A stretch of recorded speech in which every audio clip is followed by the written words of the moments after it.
Bienvenidos al programa Sumando con Blanca Burgueño, en Radio Pasión, seduciendo tus sentidos.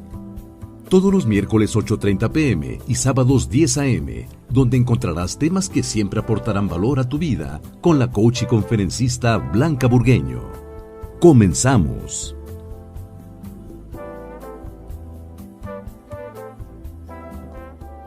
¿Cómo están, queridos amigos de Radio Pasión, seduciendo tus sentidos? Yo estoy una vez más muy feliz porque ya tenemos en casa. Ahora sí, Lourdes se puede sentir en casa porque esta es su casa. Bienvenida, Lourdes Lobo, una vez más. Gracias, mi amor. Sí, en casa ya es la segunda vez que estoy aquí en tu casa. En tu casa también. Ya te está gustando, Lourdes. Por ahí tenemos que platicar.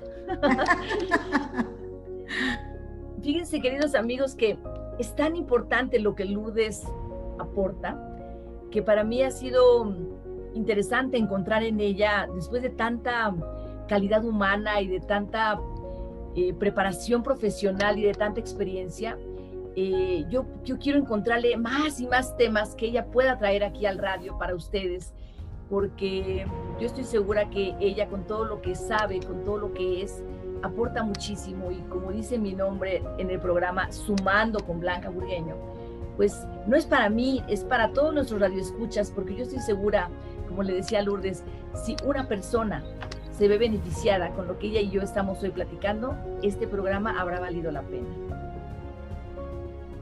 Es hermoso poder. Estoy segura que siempre a alguien va a resonar con lo que tú conversas y con lo que vamos a conversar hoy. Seguramente que sí. Y hoy tenemos un gran tema, triste pero real, y muy silencioso tema, que se vive muy en ese silencio, como te decía, y como tú mucho mejor que yo lo sabes, mi querida Lourdes. Vamos a platicar del abuso sexual infantil. Pero antes yo quiero platicarles quién es Lourdes Lobo. Lourdes ya vino hace unas semanas aquí a platicar, hablamos de la resiliencia desde niñas. Pero hoy vamos a platicar, como ella es experta sexual, les voy a platicar quién es Lourdes Lobo. Un poquito de ella, porque si hablo de todo lo que es ella, me tardo 1 hora y el programa dura 1 hora. Entonces vamos a dar una semblanza rápida de lo que es Lourdes Lobo, pero créanme que es todavía mucho más que eso. Lourdes Lobo es médico venezolana, ella es experta en sexología y terapeuta de pareja. Ella ha ayudado a muchas mujeres a recuperar su vida emocional, sexual y de pareja. Por ahí siempre le digo de broma, yo creo que a todos los maridos les caes muy bien. Ella realiza al día de hoy muchas sesiones online. Es creadora de la Ruta del Amor y el Sexo, del Mapa de las Parejas Felices, del reto de 30 días de sexo, del workshop Enciende tu deseo sexual, diseñado para mujeres que tienen bajo nivel de deseo sexual. Es creadora también del espacio educativo Con Sabor a Mujer, donde se habla de sexualidad y de autoestima de la mujer. Es speaker internacional y hoy, lo más importante, quiero nombrarles que Lourdes es fundadora de un programa de educación sexual, prevención y atención del abuso sexual infantil, promoción de buen trato. Entonces, no es cualquier cosa lo que vamos a platicar hoy. Ella y yo platicamos muy a gusto, nos da mucha risa, nos aplaudimos todo lo que decimos, hay un cariño especial, un vaivén muy lindo, bailamos al mismo ritmo, pero yo quisiera que sea alguna persona que tiene cercano, aunque sea muy guardado en su inconsciente quizá, algún tema que tenga que ver con abuso sexual infantil, no se vaya, que se quede aquí con nosotros, porque mucho de lo que vamos a platicar seguramente les va a resonar. Entonces, ¿algo que me quieras platicar, Lourdes, antes de comenzar? No, solamente pensaba que ahorita que el 30% de los adultos, especialmente mujeres, fueron víctimas de abuso sexual en la infancia. O sea, es bastante. De cada 10 mujeres adultas, 3 fueron abusadas sexualmente. Y te pudiera casi asegurar que ninguna de las 3 dijo nada. Así es. Qué difícil, como decíamos ahorita, en silencio, ¿no? Y bueno, vamos a platicar, vamos a entrar desde el inicio, ¿no? ¿Qué es exactamente para una sexóloga y con toda esta preparación que tú tienes, mi querida Lourdes, qué es exactamente el abuso sexual infantil? Mira, el abuso sexual infantil es cuando un adulto utiliza a un niño para satisfacerse sexualmente o lo involucra en actos de carácter sexual sin haberlo tocado. Por ejemplo, le mostró desde su celular imágenes pornográficas, por ejemplo. No solamente son adultos, sino que también pudiéramos decir que niños que son más grandes pueden también someter al niño para satisfacerse sexualmente o involucrarlo en alguna práctica sexual. El niño no está en la posibilidad de dar su consentimiento informado, y eso es importantísimo. Nunca mentalmente el niño está preparado para eso. ¿Y por qué es importante aclararlo? Porque muchas veces hay niñas, por ejemplo, que son coquetas, que se visten, que se mueven, que tienen esa manera de ser, vamos a decir, extrovertida, y cuando son víctimas de abuso, los adultos, especialmente las mamás, de alguna manera responsabilizan a la niña diciéndole: ¿quién te manda a montarte las piernas de tu tío? Por ejemplo. Entonces es como que exoneran al adulto de la responsabilidad y le echan la culpa a la niña. Y un niño o una niña no está jamás desde el punto de vista cognitivo de poder defenderse ante un evento de abuso. No está preparado para dar el consentimiento informado. De manera que cuando un adulto dice: bueno, yo le dije y ella fue la que accedió, la niña o el niño siempre quedará exento de responsabilidad porque el niño no estaba preparado para eso. Yo te diría que no es nada más los niños, es que las mujeres adultas tampoco. Ahorita recordé, hace mucho tiempo tuve a una señora en consulta que era de familia europea y habían ido a Caracas a buscarse unos trámites para el pasaporte de la comunidad y todo esto. Cuando ya van saliendo, iban contentos, iba su esposo, sus dos hijos chiquitos, uno tenía como 7 y el otro tenía como 6, y ella. Entonces se meten en el ascensor, en el ascensor había un señor, y el señor se queda de último. La señora iba con una falda, no era mini falda, no era cortísima, pero bueno, andaba con una falda corta, y el esposo va adelante, ella se pone atrás y los niños entre ellos dos. Cuando ella se echa un poco hacia atrás, de repente el hombre metió la mano debajo de la falda y le agarró, o sea, la parte de abajo de su cuerpo. Y ella se quedó paralizada. Ahí se le acabó la celebración que tenía, se montó en el carro, más nunca habló hasta que 2 horas, hasta llegar a Valencia. Cuando llegó a Valencia, que abrió la puerta, ahí se esparramó a llorar. Y el esposo no entendía, le dice: ¿pero qué te pasó? ¿Por qué te pusiste ahí? Y ahí es que ella le dice lo que había pasado. El esposo enfureció y le dijo que por qué no le había dicho nada. Y ella dice: no pude hablar. En consulta, doctora, yo no pude hablar. Yo quería moverme, yo quería matarlo. Yo decía: si digo, lo va a agarrar mi esposo, lo va a golpear. O sea, el momento es de tal nivel de confusión que ella no lo pudo decir. Imagínate un niño. Es realmente complejo. Qué complejo, Lourdes. Y fíjate que he pensado mucho en este día, en esta grabación que tendríamos el día de hoy, porque definitivo tú y yo no tenemos el punto de la I, pero yo creo que sí tenemos mucho que hablar, o mucho que, y voy a decirlo así como tal, que gritar para que esto realmente se hable, porque alguna vez platicaba con alguien que a veces pasan 45 años y resulta que, como decíamos hace un momento, a alguien le pasó algo a los 5 años y pasan 45 más, y a los 50 años al fin esta chiquita puede decir: sí, fui abusada por mi abuelo, por mi tío, no sé. Y muchas veces cargó 45 años algo que no le correspondía, que no fue culpable, que no era su responsabilidad y le afectó toda su vida.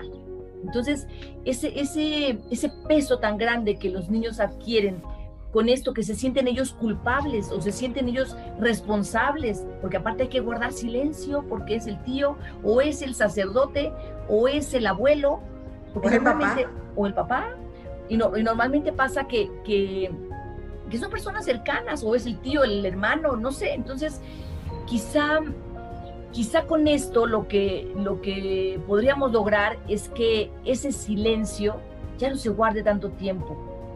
Invitar a la gente que ha pasado por algo así, que pida ayuda, que se acerque a alguien y que le guarde ese, entrecomillado, secreto, para que no se quede ella o él con esa responsabilidad y con esa culpa que no le corresponde cargar, y que simplemente aligere su dolor, lo haga pequeño y pueda seguir andando en su vida en adelante, porque no es algo de lo que tenía la culpa, ni tenía la conciencia, ni la responsabilidad, ni el valor, ni el poder, porque estaba chiquito y no sabía decir que no, ¿no? Entonces, pues yo creo que sería la finalidad, al menos la mía, Lourdes, de poder poner este tema en la mesa. Lo pensé mucho porque podríamos hablar mucho de estadísticas y, bueno, por supuesto, muchos casos que tú has tenido en tu consulta, pero eso creo yo que podría ser la finalidad. ¿Qué opinas, Lourdes? Mira, lo que perpetúa el abuso sexual infantil es el secreto. El secreto que primero pasa de generación en generación, porque hay un concepto el cual yo desconocía, pero en vista de que lo veía repetirse en la consulta hace muchos años atrás, hay algo que se llama abuso sexual transgeneracional. Ella fue abusada sexualmente, mi mamá fue abusada sexualmente y mi hija fue abusada sexualmente. Entonces eso me llevó a estudiarlo, y ahí entonces, bueno, yo me hice consteladora y todo esto, y entonces ahora lo puedo decir con toda la propiedad. Cuando yo tengo una niña que ha sido abusada sexualmente, hace poco me pasó con una niñita de 7 años, que yo a la mamá, porque cuando vienen a consulta yo primero veo a los padres o a la mamá que viene, claro. Yo le digo, ¿tú fuiste abusada sexualmente? No. ¿Y tu mamá? No, nadie, doctora. Y yo le digo, hay un abuso en tu familia. Debes saberlo para poder parar esto aquí. Y de alguna manera, inmediatamente empieza a cambiar esta dinámica familiar. Ella, no. Okay. La siguiente consulta, cuando nos vemos otra vez, que ya voy a ver a la niña, pero empecé con ella. Yo le dije, ¿ya averiguaste dónde está el abuso? Y me dice, ay, doctora, si le contara, sí hay un abuso. Mi mamá fue violada, ellas eran chiquitas, se metieron unos ladrones a la casa, una tenía 10 años y la otra tenía 11, y llegaron los ladrones, violan a la mamá, estando las niñas en la casa, ellas no lo presencian, pero estaba el abuso como tal. No fueron ellas, pero fue su mamá estando ellas ahí. Yo le digo, ¿te das cuenta? Entonces ahí, después de la niña, yo trabajo con la mamá para parar, porque es ese secreto transgeneracional lo que se va perpetuando en la familia y se sigue repitiendo y se sigue repitiendo.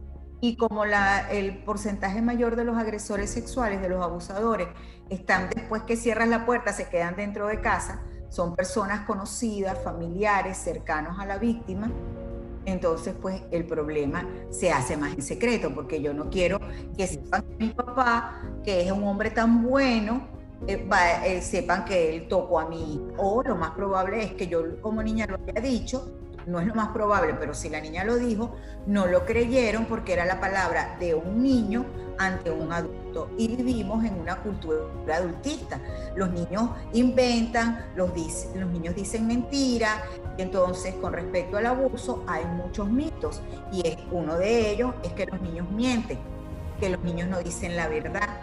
Entonces, como los niños no dicen la verdad, yo como mamá no le creo, porque yo estoy pensando que el niño está inventando. Aparte de eso, hay otro evento súper importante, que es que como el abuso, cuando un niño lo revela, las estadísticas dicen que por lo menos tiene un año de siendo abusado, de manera que es un maltrato crónico, porque generalmente ya tienen un año siendo abusado, no fue un evento de abuso, sino que hoy te abusé de una manera, mañana te abusé de otra, en otro lugar, después. Entonces los niños pues, no están preparados y no pueden decir, bueno, hace 3 años en la fecha tal pasó esto, en la fecha tal, no, sino que hoy te cuento una cosa, pero mañana te cuento otra y mañana te cuento otra. Y pareciera que lo está inventando porque son muchas cosas. Y yo le digo a los papás, o cuando iba a algún juicio, porque trabajaba con Fiscalía, que me invitaban, pero es que ¿por qué dijo esto? Digo, porque fueron varios abusos. La niña tiene un año siendo abusada, 2 años, 3 años. O sea, ella pudiera contar montones de cosas y tú crees que lo está inventando. Y lo otro es que generalmente el agresor no tiene un cartel que dice soy abusador sexual. Claro. O sea, generalmente los agresores sexuales, como están dentro de casa, son personas cariñosas, son personas amorosas, son personas que se ganaron la confianza de la familia, o sea, se confunde, no hay el prototipo que tú digas, mira, él tiene, tú tienes la idea que el abusador sexual es el que está en la calle, el indigente, el malo, pero no, los agresores sexuales están dentro de casa, es tu papá, es tu abuelo, es tu tío, es tu hermano, es el sacerdote, es el maestro, es el médico, pero no son solamente hombres, también hay mujeres, entonces son las cuidadoras, la maravillosa cuidadora que estaba cuidando a mi hija. Fue mi prima, fue mi hermana, fue mi abuela, o sea, fue mi mamá la que abusó a mi hija, ¿me entiendes? Entonces, tienen 1000 caras. Yo no me recuerdo que una vez hice una charla que se llamaba Las 1000 caras del abuso. O sea, hay montones y generalmente el agresor se disfraza el lobo, se disfraza de ovejita y me confunde. Entonces, aquí me tienes que parar. Porque si tú no o sea, yo sigo así, tú sabes, encantada. O sea que córtame. No, Lourdes, yo estoy encantada de escucharte y es lo que quiero, escucharte, porque todo lo que traes es seguramente de mucho valor para la gente que me está escuchando. Yo te quiero hacer una pregunta aquí, Lourdes, y para que te arranques y sigas arrancándote todo el tiempo que nos dé, ¿verdad? Cuando hablamos de abuso, no significa exactamente que sea una penetración. Entonces, a mí me gustaría que habláramos, como decías tú, de las 1000 caras, ¿no? Sí hablamos de diferentes personajes, pero ¿qué tipo de abuso es el que puede existir a nivel sexual en los niños? Porque puedes decir, oye, nada más lo vio, espérame, si no tiene que ser una penetración, tiene que ser también otro tipo de abuso. Entonces, a mí me gustaría ponerle el nombre a lo que lleva nombre y hacer visible lo visible, no dejarlo como que, nada más lo hizo que presenciara algo. No, espérate, eso también es abuso. Entonces, me gustaría que le pusiéramos los nombres y pusiéramos en la mesa los tipos de abusos infantiles que hay. Qué bueno, esa pregunta es maravillosa, porque fíjate, dice que cuando un niño habla del abuso, entonces el adulto dice, bueno, pero no te abusaron. Entonces minimizo el evento. El evento genera en el niño un impacto de tal magnitud que no es cuantificable, ni vas a saber en qué momento eso va a salir. Entonces, por eso es tan importante saberlo. Fíjate, los abusos podemos clasificarlos de distintas maneras. Pueden ser con violencia o sin violencia, con penetración o sin penetración. Los que son sin penetración se llaman actos lascivos, o sea, donde no hubo un coito como tal, porque puede ser oral, vaginal o rectal, sino que son caricias, son frotes, o simplemente yo te mostré una película pornográfica donde el niño no estuvo preparada, o te hago gestos. Por ejemplo, yo tuve una niña que una vez el tío, cada vez que comían y la mamá se descuidaba, él sacaba la lengua y le hacía así. Ese evento repetido de lamerse los labios con la lengua a la niña y que la niña sienta miedo, esa sensación de la niña de repulsión y de asco, ya el niño lo percibe como un evento abusivo. Entonces, tener claro que hay muchísimas formas de ser abusado, y que un indicador importante cuando uno trata a los niños abusados es la percepción del niño. Por eso es tan confuso, porque una cosa es lo que vive el niño abusado, lo que vive una familia que reconoce que hay un evento de abuso, y lo que le toca a la justicia cuando les toca juzgar estos casos. De manera que voy a mezclarlo en este momento porque es difícil no mezclar las cosas. Cuando un policía, un médico, pero sobre todo un juez, al que le toca determinar si el niño fue víctima de abuso o no, debe estar sensibilizado y debe estudiar sobre lo que es el abuso. Porque como tiene tantas caras, tú te puedes confundir. Entonces, si este personal no está sensibilizado y no conoce del tema, es muy fácil decir, el niño no fue abusado. Entonces, como ves, un abuso puede ser cualquier cosa.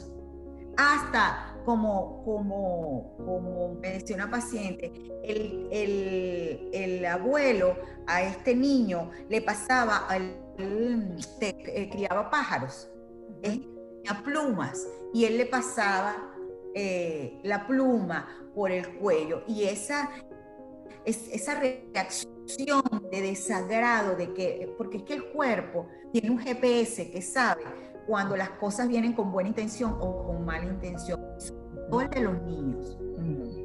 Así como los perros. Yo siempre, cuando daba la charla a la comunidad, decía, miren, los niños son como los perros, así como un perro huele cuando una persona tiene miedo. Bueno, los niños saben, ellos tienen un GPS, un detector que dice, esto no está bien, pero ellos no entienden, porque generalmente el agresor se gana la confianza. ¿Ves? Anteriormente, por lo menos en Venezuela, se decía que el 10% de los abusos sexuales eran por personas desconocidas y los actos eran violentos. Pero hoy en día eso cambió. Desde que yo me vine ya eso estaba cambiando. Había más porcentaje de eventos con violencia. ¿Por qué? Por la impunidad. Como no hacían mayor cosa, a pesar de que Venezuela tiene una ley espectacular, pero entonces como que no me van a hacer nada, no importa. Entonces es complicado, es complejo, y definitivamente uno tiene que aprender sobre abuso para poder ponerse en los zapatos de ese niño que es el que está viviendo la situación. Ok, Lourdes, ¿y cómo puedes intuir que tu hijo está siendo abusado? Si el niño no se atreve a decirlo, ¿qué características puedes observar en el niño distintas que te puedan hacer un indicativo? Bueno, esta pregunta también es súper poderosa, fíjate. A veces no es tan fácil poder detectar. Sin embargo, yo pudiera decir que en tantos años de trabajando con niños abusados, el principal indicador es el cambio de comportamiento del niño. Sobre todo, pueden detectar estados de rabia donde aparentemente no hay una justificación. Los niños se ponen bravos, irascibles. A lo mejor era un niño dócil, tranquilo, y de repente entonces se pone un niño contestón, un niño que hace una pataleta sin una razón, un niño que agarra golpes a otro niño, o un niño que agarra un carrito y lo rompe, o agarra un lápiz y lo rompe. Entonces la rabia o el cambio de comportamiento del niño es el principal indicador de que algo le está pasando a ese niño. En principio tú no puedes decir, bueno, fue un abuso sexual, porque la rabia puede ser un niño que presencie peleas entre sus papás, un niño que esté viendo sus padres se están divorciando, pero cuando hay un adulto o cuando llevan a un niño, oye, ten entre los diagnósticos diferenciales abuso sexual infantil, porque no lo pensamos. Y como yo siempre le decía a los docentes, si tú no lo piensas, no llegas. Porque el niño no lo va a decir. Es distinto a que tú empieces a observarlo y le digas hasta que el niño no tenga otra cosa que contarlo. Entonces, el cambio de tener mucha rabia, cambios de comportamiento, problemas con el sueño, niños agitados, bajo rendimiento escolar, niños que se hacen daño, que por ejemplo, veía en Venezuela, sacaban los sacapuntas, la navajita, sí, sí. se daban, se mordían, se estrellaban contra la pared, niños que golpeaban a otros niños que hacen dibujos donde son explícitos los genitales, niños que juegan. Para mí habían tres indicadores importantes: el cambio de comportamiento, la rabia, los dibujos de los niños y los juegos. Entonces el niño empieza a jugar hasta con los animales. Ahorita recuerdo un niño que trataba de hacer una penetración con un perrito que tenía, porque un niño va a saber eso. Niños que quieren, por ejemplo, practicar un sexo oral con otro niño. O sea, el niño puede simular besos, caricias, incluso hasta frotes entre niños, porque a lo mejor lo pueden haber visto, hasta lo puedes ver puedes ver alguna imagen en la novela, qué sé yo, pero nunca un coito anal. Un niño, ¿cómo puede saber un coito anal o un sexo oral? Si, o lo vio, y eso se lo tienen que aprender, o lo vio o se lo hicieron. Pero un niño no está en su memoria o en su disco duro si no lo ha visto o se lo están haciendo. Entonces existe un problema tremendo hoy con las redes. Le damos teléfonos sofisticados a los niños con acceso directo, y entonces lo estoy cuidando y le doy un teléfono donde ellos medio aprenden a escribir y ponen teta, por ejemplo, y ahí sale montones de cosas. Entonces él está a un clic. También el niño sigue estando constantemente en situaciones de riesgo, en situaciones que lo exponen tremendamente. Entonces, bueno, al final de cuentas cualquier cosa puede ser un indicador de abuso.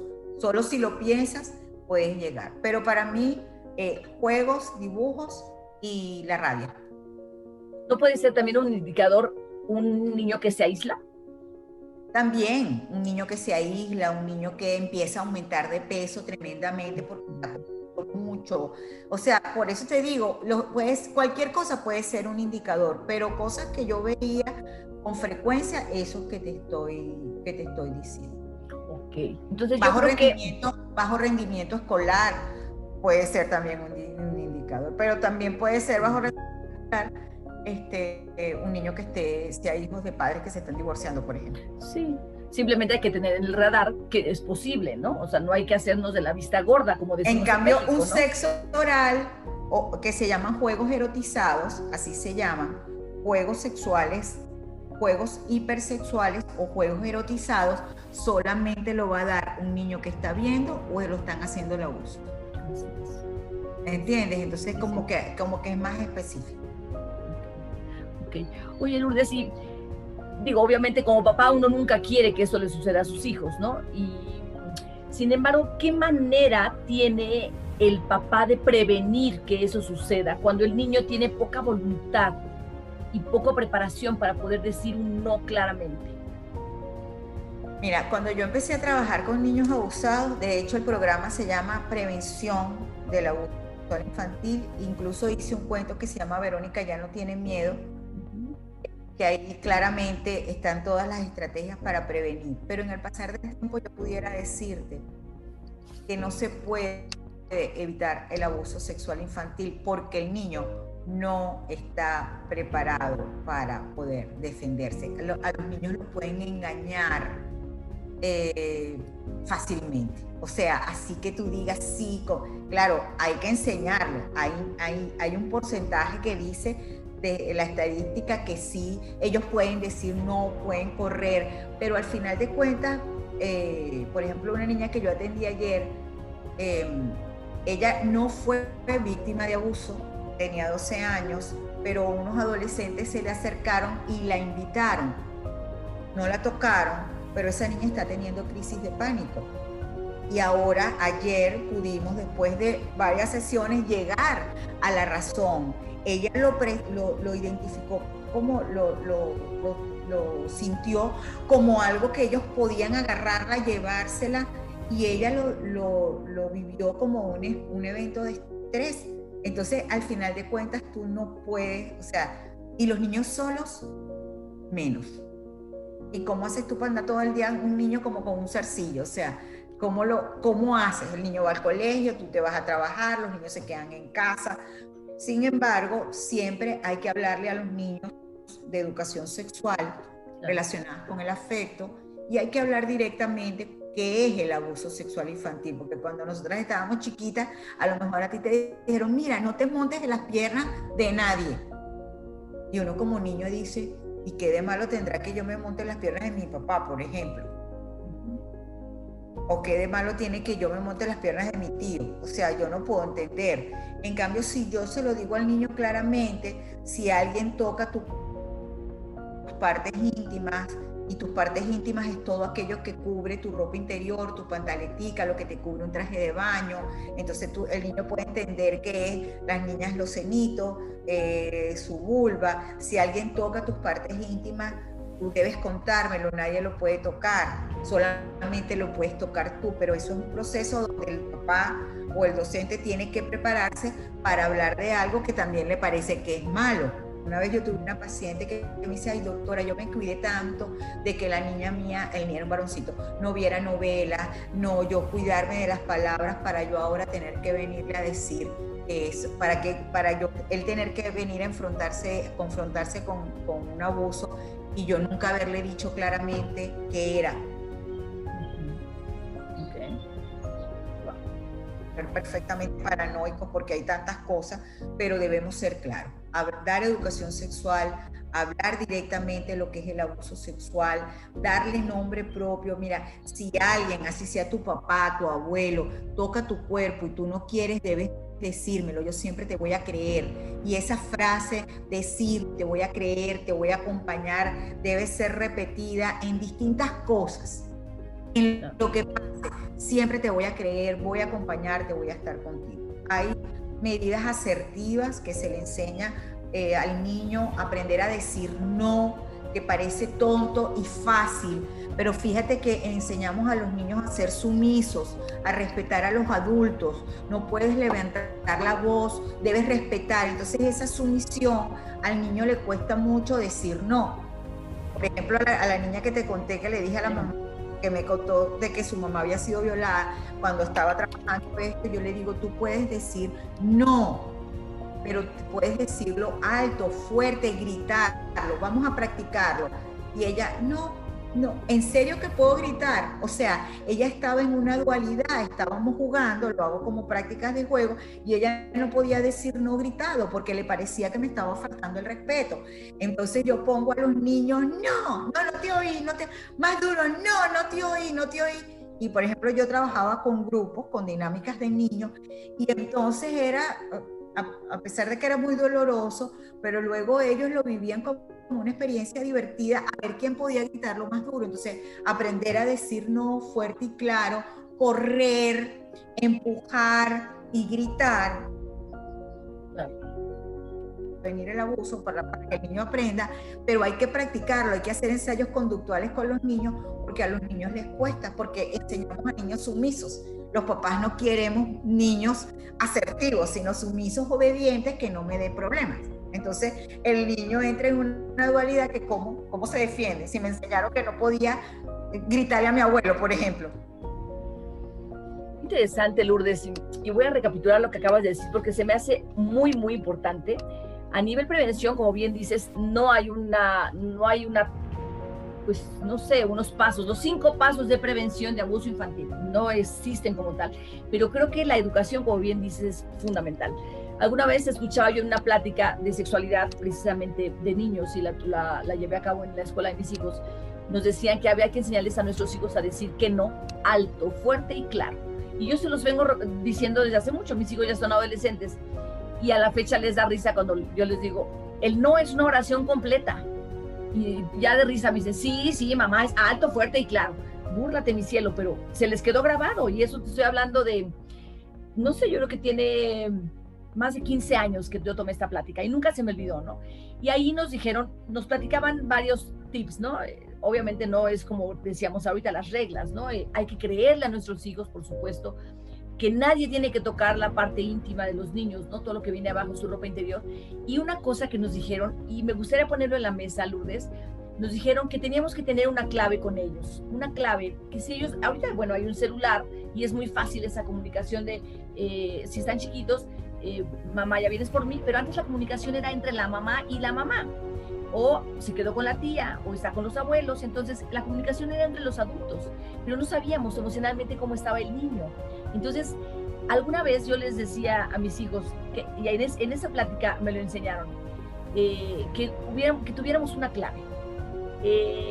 Si ellos, como no tenían teléfono porque estaban chiquitos, si ellos se sentían incómodos, por lo que fuera, sin averiguar lo que estaba sucediendo, y ahí me hablaban y me decían, mamá, ¿va a ir a la casa mi tío Enrique? No existe el tío Enrique, quiero ponerlo muy en claro. Mamá, ¿va a ir a la casa del tío Enrique? En ese momento yo corría por ellos. Así fuera que estuvieran incómodos porque el pastel era de chocolate y querían de vainilla, lo que fuera, ya luego averiguaba. Pero no te puedo decir que con eso soy absolutamente exenta, ¿no? Sin embargo, había una complicidad. Y es una complicidad que existe hasta el día de hoy. A mí me puede decir, y no están chicos mis hijos, sobre todo la más chica, alguna vez me dijo, oye, ¿puedes pasar por mí? Había ido al boliche con la persona que era su novio, otro chamaquito de la edad. Iban a ir al boliche y me habló, mamá, ¿puedes ir por mí? Sí, dime exactamente dónde estás. Sí, mamá, estoy en tal lugar. Era un centro comercial. Le dije, ok. Me dijo, mamá, me voy a quitar del grupo del que estoy. Dijo, ok, métete a tal tienda, vete al área de cocina, lo que haga de aquí para allá. Yo estaba visitando a una amiga. No estoy hablando que ahí va la héroe, no, o la heroína, como sea. No, simplemente mi hija estaba pidiendo auxilio, por lo que fuera. Y no estaba pasando nada grave con ella, simplemente estaba, pues, triste, enojada, lo que quieras. Entonces, estaba yo visitando a una amiga que acababa de ser abuela, ¿no? Entonces, lo que me tardé en sentarme, dejar el regalo, me levanté y me fui, no pude más. Llegué por mi hija, llegó y me abrazó, pero como si no hubiera visto en 10 años, ¿eh? Me abrazó fuerte, fuerte, fuerte, caminamos por todo el centro comercial dimos una vuelta, comimos un helado y fuimos al coche, y ya llegamos al coche, ella no me dijo nada. Ya después me dijo, ay mamá, ya no estaba a gusto. Ok, ¿y por qué? Nunca me habló de una violación ni nada cercano ni siquiera. Simplemente no estaba a gusto, ella ya no quería seguir con este muchachito. Y me decía, ya no tenía pretexto. Entonces yo dije, ya viene mi mamá por mí. Entonces, tan sencillo como eso, sí, ya fue su mamá por ella, ¿no? Nos quedamos en un punto específico de ver. Nos abrazamos como 1 hora. Ella lo necesitaba, yo se lo di y ya. Entonces, para mí es una maravilla saber que ella pudo entender que ahí estaba yo. Y se los he dicho 1000 veces, a la hora que sea, el día que sea, no importa que yo esté dormida, siempre voy a estar para ti. Y eso lo hemos platicado mucho mi esposo y yo con ellos, ¿no? Mis hijos no son chiquitos, tienen 23, 21 y 19. Entonces, pero ellos saben que cuentan, ¿no? Con nosotros. Ellos han llegado a las 2 de la mañana a querer platicar. Y por supuesto estamos despiertos. Nos han dado las 5:30 de la mañana platicando con ellos, ¿no? Y ahí estamos. No significa que esto, bueno, ahí van los papás que van sobre las nubes o miran las aureolas tan grandes. No, simplemente somos unos papás atentos. No significa que estamos exentos, pero simplemente estamos atentos, ¿no? Y ya están más grandes, ¿no? Pero yo creo que es una invitación a que tengan esa complicidad o esa clave con los niños, ¿no? Que ellos sepan que si te mandan alguna notificación en el celular, porque ahora resulta que en el celular todo el mundo tiene acceso, ¿no? Todo el mundo pone la cara y a todo el mundo tiene acceso o todo el mundo sabe tu clave. Entonces, que puedan ellos saber que con una clave específica no están pasándola bien. Que te manden una ubicación y que sepan que algo no está pasando correctamente, porque ya no están chicos, pero ya hay alcohol, ya hay drogas, claro, ya hay cosas mucho más evidentes que puedes tú auxiliar. Entonces, pues bueno, eso creo que tenemos que estar muy pendientes. Y algo que comentabas a esta lindísima audiencia, Lourdes, eso de romper las cadenas que van arrastrando generación tras generación, qué importante, porque vamos arrastrando ese silencio para no lastimar, y resulta que lastimamos más. Es como la bola de nieve. A la niña que no ha nacido, ya tiene una bola de nieve que está cargando que pesa mucho más que ella. Entonces, romper las cadenas, eso se me hizo muy importante, hasta tomé nota, romper las cadenas de algo que a la niña no le corresponde. No le corresponde. Ni al niño, no porque el abuso tenga que ser únicamente a nivel niña, ¿no? Y creer... Los varones también son abusados sexualmente. Sí, yo sé. Y creerles, eso es básico. ¿Por qué poner encima la autoridad de un maestro, de un sacerdote, de un doctor, de nuestra propia familia, como bien dices, de la mamá, del papá, del tío. Oye, el niño, si no quiere saludar de beso, que no salude de beso. Él tendrá sus explicaciones. Si no quiere ir, bueno, hay momentos en los que se puede, momentos en los que no, etcétera, pero si no se quiere sentar al lado del tío, que no se siente al lado del tío, que siempre tenga la confianza de estar con uno, ¿no? Bueno, es una cosa que a mí me llena de rabia, ¿no? Yo creo que hay que buscar hasta esa comunicación no verbal donde ellos sepan, o tú sepas que el niño no está cómodo y que puedas decirle, ven, me acompaña, vamos a la tienda a comprar unos chicles. Así de fácil, lo quitas, lo sacas, le volteas la campana, ¿no? Para un niño es súper importante saber que tiene un papá y una mamá de forma incondicional, o un adulto, porque no necesariamente puede estar papá o mamá, claro, sino un adulto que sea incondicional, que pase lo que pase va a estar ahí para defender. Cuando los niños son víctimas de abuso y ya son adultos, o cuando se está, pero sobre todo ya cuando es adulto, que lo comprenden mejor, la mayor herida, más que el abuso, fue mi mamá no me creyó. Yo se lo dije y ella no me creyó. Ella le creyó a mi tío, ella le creyó a mi papá. Yo le decía y ella me dejaba. Yo le pedía que no me dejara y ella me dejaba. Entonces esa herida tan profunda es quizás la más dura de poder sanar, más que el abuso. Lo que más le duele a un hijo es no sentir a unos padres que lo acompañan. Bueno, a veces están las abuelas o las abuelas. Entonces es importante saber, como tú dices, que ningún niño está exento de ser abuso sexual, ni siquiera el que esté trabajando con abuso. O sea, todos los niños son vulnerables, todos los niños pueden ser víctimas de abuso. Hay que enseñarlos, hay que educarlos en sexualidad. La sexualidad tiene una cara hermosa, pero también tiene la otra cara, y debo hablarle de las dos cosas. Tengo que identificar qué mitos tengo yo y derribarlos. Los niños hay que creerles, pase lo que pase, y protegerlos y estar ahí incondicionalmente. Y eso tiene que ver mucho con la cultura del buen trato y el maltrato. La cultura de la crianza del buen trato es: voy a estar aquí para ti, te voy a creer, te voy a acompañar, te voy a disciplinar, pero con amor. La cultura del maltrato es: el niño miente, pues tú vas a tener que obedecer, tú tienes que ser obediente, y si hablas no te creo. Wow. Qué difícil, ¿eh? Qué difícil. Y podemos pensar que esos papás no significa justamente que tengan una mala intención, sino que vienen arrastrando también creencias que el niño tiene que comportarse de tal manera, así en este cuadrito, y no se me sale como si fuera una pecera. Pero bueno, hay que ser flexibles, ¿no? No, y que así como tú dices, a veces no tienen mala intención, pero oye, la revelación, porque hay algo que se llama la revelación del abuso sexual infantil, yo lo asocio así como un tsunami. Cuando una familia está ante la revelación del abuso sexual infantil, todo se cae, todo se destruye. Es tan doloroso, tan doloroso, tan doloroso, que es preferible mirar para otro lado porque no tengo las herramientas para poder confrontarlo. Entonces, cuando uno está afuera, es fácil juzgar a las personas que están ahí. Pero cuando uno está adentro y ve el monstruo desde adentro, es fuerte, es fuerte. Seguramente. Oye, Lourdes, y algo que me quedo pensando, digo, difícilmente podríamos ahorita educar al tío, al abuelo, al maestro, al sacerdote, a esa persona que enfermamente buscaría tener un abuso con los niños, ¿no? Pero ya platicamos del tipo de prevención entrecomillada que podríamos tener con ellos, que yo creo que todo se reduce en el amor profundo y en la confianza, ¿verdad?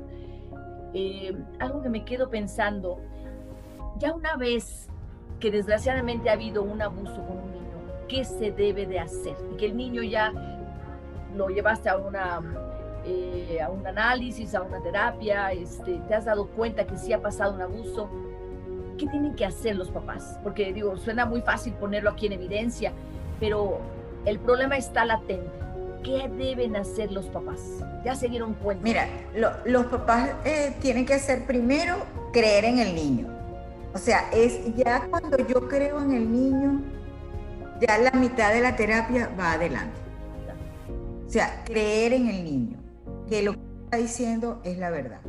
En terapia pues obviamente tiene que ser con un profesional que maneje la terapia, y lo que se busca es desculpabilizar al niño, porque el niño generalmente se siente culpable del evento que ocurrió, o porque fue amenazado y el adulto lo hizo sentir que era responsable, o se siente culpable porque no lo dijo, a pesar de que mamá le dijo que siempre le iba a creer, o se siente culpable porque puede haberse sentido placer.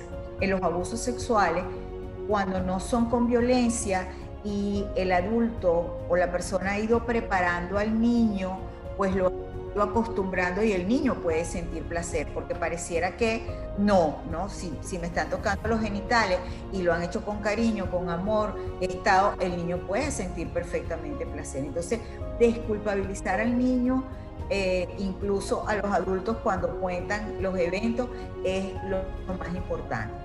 Y lo otro es que es sumamente importante, antes de desculpabilizarlo, es que el niño revele el evento, se libere del secreto.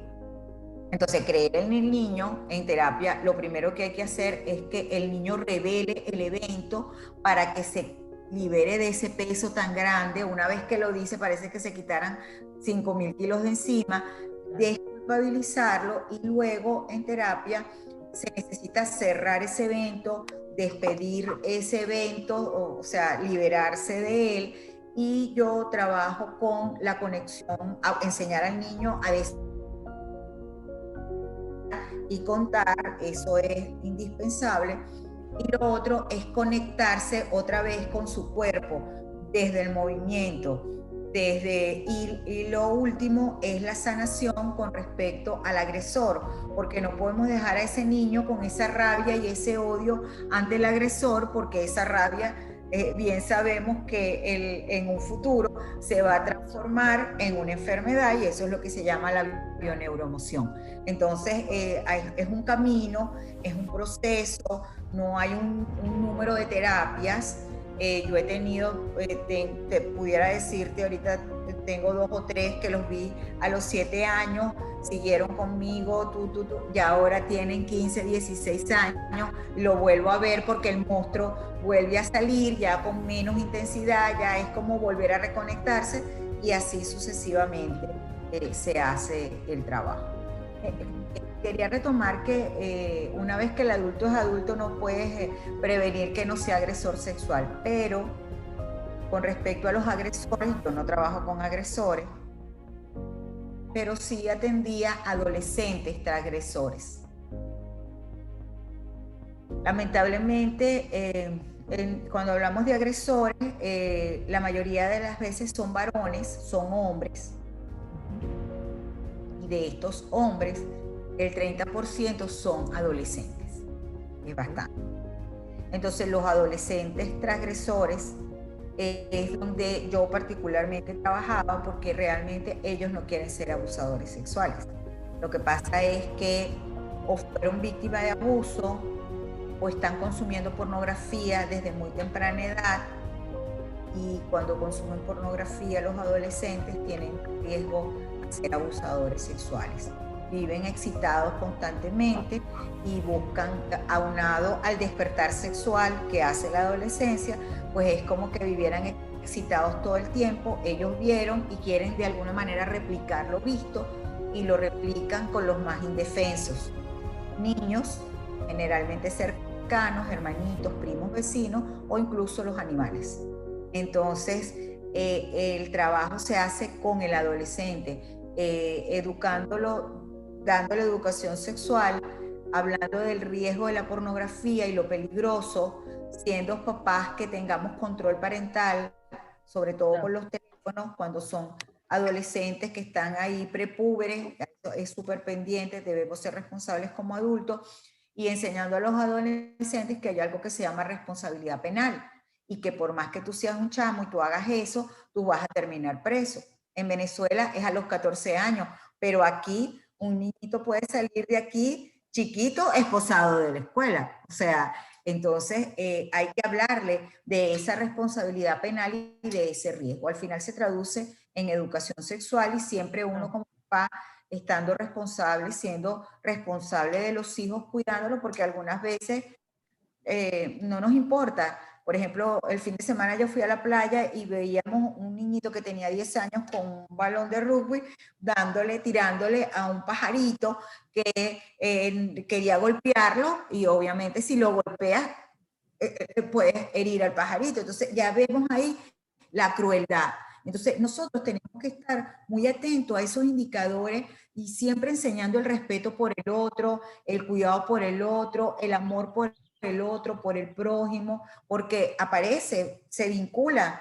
Vemos a adolescentes que tenían ya manifestaciones de crueldad y resulta que terminan abusando a otros niños. Entonces, bueno, tenemos muchas responsabilidades los adultos, tanto padres como docentes, y a veces nos dedicamos mucho a cosas como enseñar a sumar, a leer, matemáticas, y se nos olvida humanizar la educación y enseñar el respeto y el amor por el otro, porque cuando tú trabajas en eso con tus hijos y con tus alumnos, en cada quien en su espacio, vamos creando seres humanos diferentes.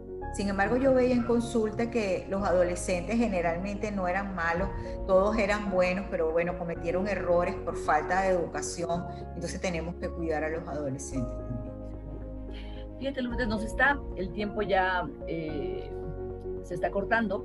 Sin embargo, algo que me quedo yo pensando es que hace poquito platicaba con alguien de la importancia de los cambios de educación que debía de existir en este mundo que ahorita con la pandemia se pusieron en evidencia, que nos están educando como en 1940, ¿no?